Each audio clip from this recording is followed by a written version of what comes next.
சமோசா என்றால் யாருக்குத்தான் பிடிக்காது? இந்த பெயரை கேட்டால் வாயில் எச்சில் ஊறும்.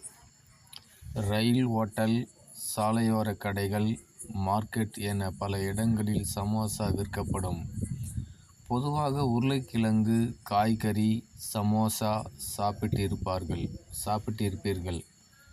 வாழைக்காய் சமோசா சாப்பிட்டிருக்கிறீர்களா? சுவையோ சுவை.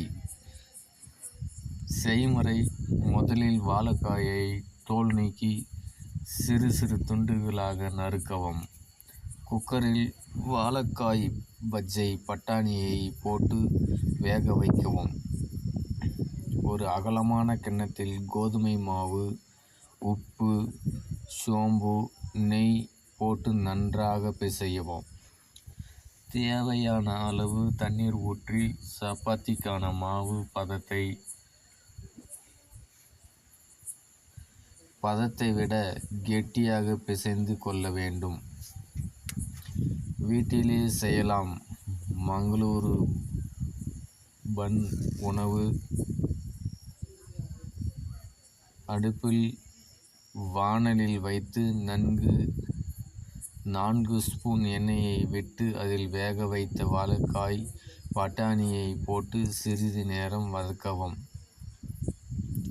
இதில் சீரகம், மஞ்சள் தூள், தனியா தூள், கரம் மசாலா, மிளகாய் பொடி போட்டு நன்றாக கலந்து பூரணம் தயாரிக்கவும்.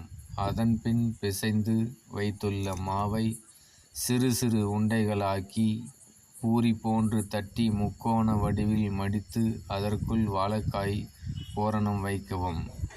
அடுப்பில் வாணலில் வைத்து எண்ணெய் ஊற்றவும். தயாரித்து வைத்துள்ள சமோசாக்களை எண்ணெயில் போட்டு பொரித்து எடுக்கவும். மிதமான தீயில் இருக்க வேண்டும். இந்த சமோசா மாறுபட்ட சுவையுடனும் இருக்கும். சிறியவர்கள் முதல் பெரியவர்கள் வரை அனைவரும் விரும்பி சாப்பிடும் ஒரே ஒரு புதினா சட்னி அல்லது தக்காளி சாஸ் பொருத்தமாக இருக்கும்.